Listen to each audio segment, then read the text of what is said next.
afternoon, everybody. We will begin today's with our usual broadcast section and Michael from Sky Sports News. Hi, Graham.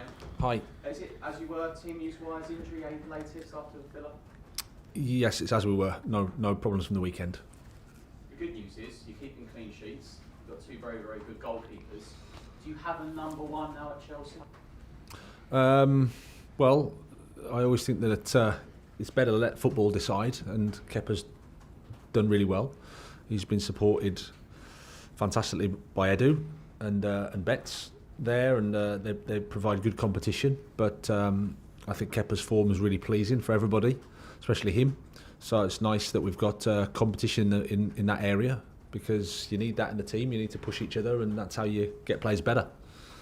You've had a lot of personal accolades for your career, but you always mention your coaching team and your goalkeeping coach you bring with you. Sounds a very special one. Yeah, well, we think so.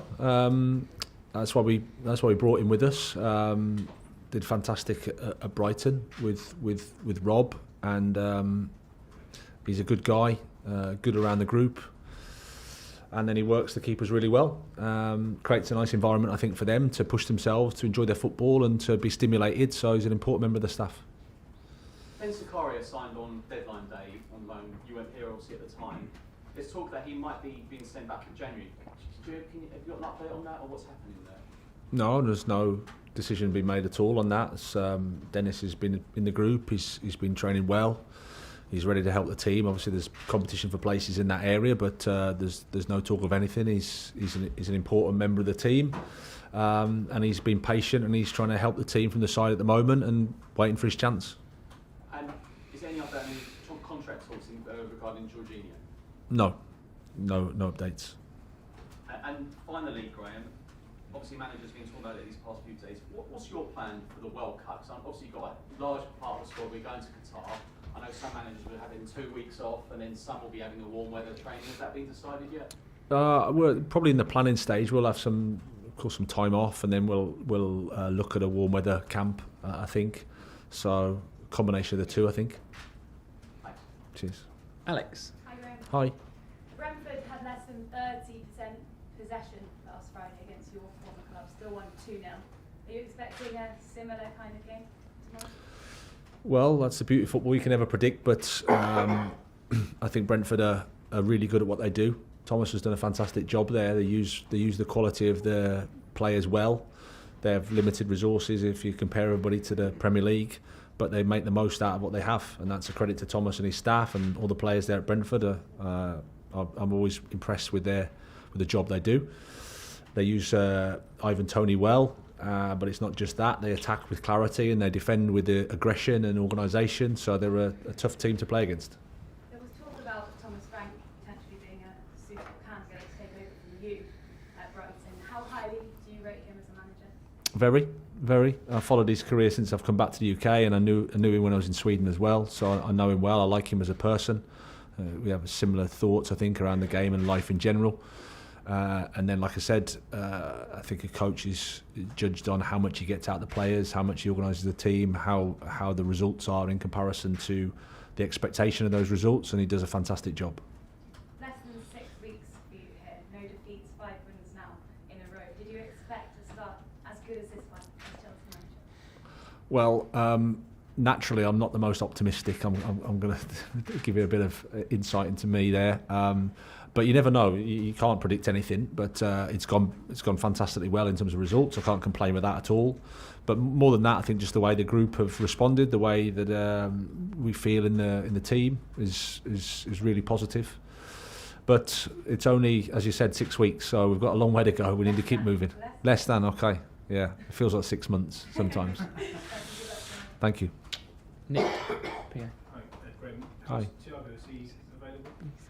Yeah, we need to, obviously 24, 48 hours, just make sure the recovery's right for him. But no problems injury-wise, it's just the recoveries. Okay. And just on Kepa, obviously he's, across his time being at Chelsea, there were times when he maybe could have left, didn't, he sort of dug in and tried to, fight hard for opportunities. I mean, how, appreciate obviously, there's less change, isn't there, naturally with goalkeepers, but how big would it be for him now to have had this run of games, irrespective of what happens in the long term, just at least that he's sort of back into a bit of rhythm and for his confidence and everything that goes with that? Yeah, absolutely. I mean, he's a human being player, so they want to play and want to contribute, and he's doing that. So brilliant for him. I think it's a nice example for everybody that sometimes it doesn't go your way and you have to suffer in life sometimes and things aren't ideal or perfect.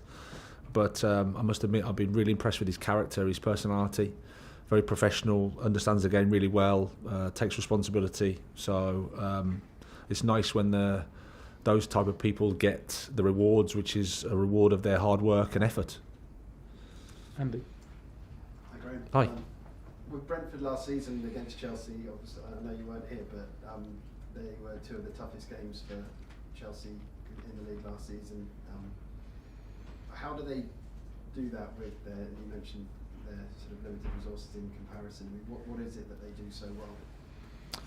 Well, they align the resources really, really cleverly, I think. The way they play fits the players they have.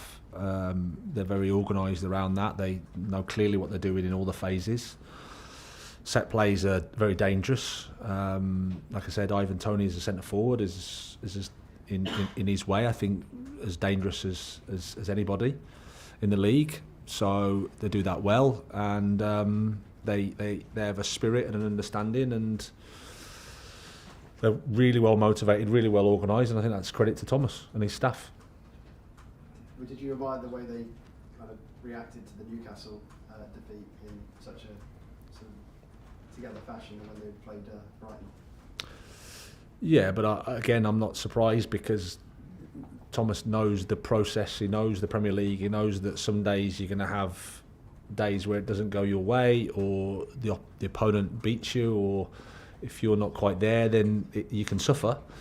And that's okay, that can happen, but it's just how you respond, and they wouldn't have got where they have now if they were unable to understand that or unable to deal with that. So I think that's a credit to them and how they, and it's an example for everybody in terms of how you have to deal with professional sport. Your defensive record, since John was mentioned there, has that been particularly pleasing given how you've had to change it around a lot? You haven't had everyone available.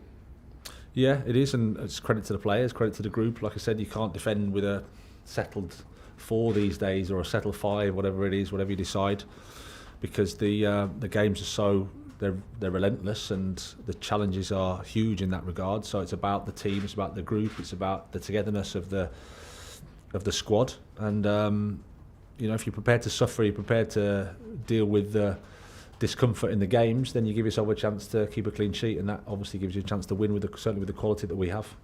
Can I just ask about Mason as well? I know you probably look forward to dealing with lots of players when you were coming here, but what's it been like dealing with him, his versatility, his creativity, his sort of will to win as well? Yeah, I would say it's a joy. I mean, he's a fantastic person, loves to play football, loves the club here. Surprising, I get a few questions that there's some sort of mixed opinion on Mason. I find that strange, especially from the outside, and then when you start to work with him, you just think he's got everything you need to be a top player. Great attitude, understands spaces, can execute, assists, scores goals. It's top. Okay, last question in the broadcast, Adam. Hi, Graham. Hi. Just going back to Thiago, given his age and the injury issues, I mean, how do you handle him? Have you spoken to him about the games that you think he might step out for already, or is it case by case basis? I have to involve him in the conversations because he's